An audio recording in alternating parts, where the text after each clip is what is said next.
बार बुद्ध एक वन से गुजर रहे होते हैं। बुद्ध देखते हैं कि 3 व्यक्ति बुद्ध की ओर दौड़े हुए आ रहे हैं। वो तीनों व्यक्ति बुद्ध के पास पहुंचते हैं और बुद्ध से पूछते हैं, मुनिवर, क्या आपने यहां से एक स्त्री को भागते हुए देखा है?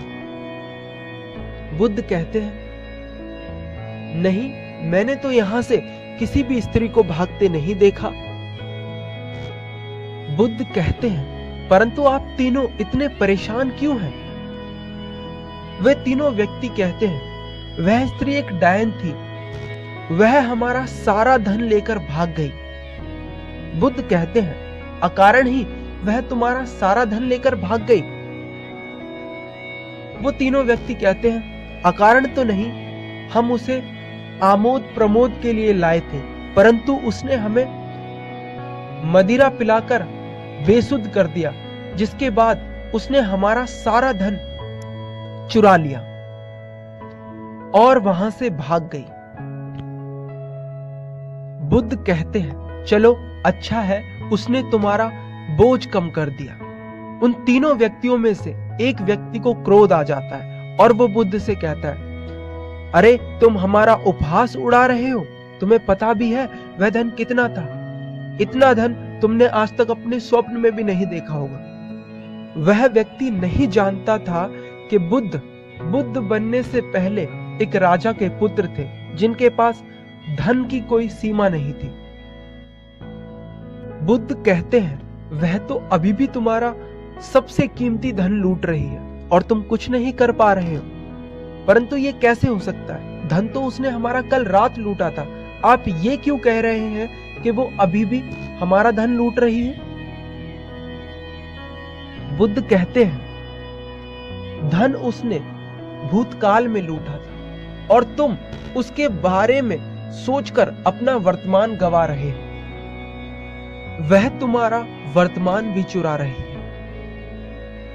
ऐसा हो सकता है कि तुम उसे भविष्य में पकड़ लो और उसे दंड दो, परंतु उस भविष्य और इस भूत के चक्कर में तुम्हारा वर्तमान तो खराब हो रहा है।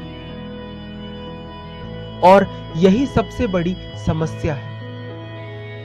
तुम भूतकाल का बोझा उठा उस भविष्य को बदलने का प्रयास कर रहे हो जो अनिश्चित है, और खो रहे हो अपना वर्तमान। उन तीनों व्यक्तियों में से ही एक व्यक्ति कहता है, बात तो सही है, यदि हम इसी क्षण में जिए तो। बुद्ध कहते हैं, यदि तुम इसी क्षण में जी पाए तो तुम अपने आप को जान सकोगे और अपने दुखों का कारण भी जान सकोगे। उन तीनों व्यक्तियों में से एक व्यक्ति कहता है, क्या आप अपने आप को जान पाए? और यदि जान पाए तो उसे जानने से होगा क्या? उन तीनों व्यक्तियों में से एक व्यक्ति के पास बांसुरी होती है। बुद्ध कहते हैं, मित्र, तनिक मुझे अपनी बांसुरी दो। वो व्यक्ति हंसते हैं और कहते हैं, सन्यासी बांसुरी बजाएगा? बुद्ध बांसुरी लेते हैं और बजाना प्रारंभ करते हैं। जैसे ही बुद्ध बांसुरी बजाना शुरू करते हैं, आसपास के सभी पक्षी पेड़ पौधे छोड़कर बुद्ध के पास आकर बैठ जाते हैं और वो तीनों व्यक्ति भी बुद्ध की बांसुरी की धुन में पूरी तरह से खो जाते हैं। बुद्ध बांसुरी बजाना बंद करते हैं, परंतु अभी भी वो तीनों व्यक्ति बुद्ध को एकटक देखे जा रहे हैं, क्योंकि इससे पहले उन्होंने इतनी मधुर बांसुरी कभी नहीं सुनी थी। वे व्यक्ति बुद्ध से पूछते हैं, आप इतनी मधुर बांसुरी कैसे बजा पाते हैं? बुद्ध कहते हैं, यदि तुम भी इतनी मधुर बांसुरी बजाना चाहते हो तो बांसुरी पर ध्यान ना लगाकर अपने जीवन के ऊपर ध्यान लगाओ, अपने आप को जानने के ऊपर ध्यान लगाओ। यदि तुम अपने आप को जान सके तो बांसुरी अपने आप ही मधुर बजेगी और सब लोग उसको सुनकर आनंदित होंगे। बुद्ध उनकी बांसुरी उन्हें देकर वहां से चल देते हैं। उनमें से एक व्यक्ति दौड़कर बुद्ध के पैर पकड़ लेता है और कहता है, मुनिवर, क्या आप मुझे बांसुरी बजाना सिखाएंगे? बुद्ध कहते हैं, अवश्य, परंतु मैं तुम्हारा सारा अहंकार छीन लूंगा, और वह व्यक्ति बुद्ध का शिष्य बन जाता है।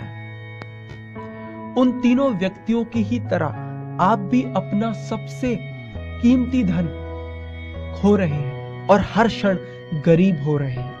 वो धन है आपका समय, वो धन है आपका वर्तमान, जो आप भूत और भविष्य के चक्कर में खो रहे हैं। धन्यवाद।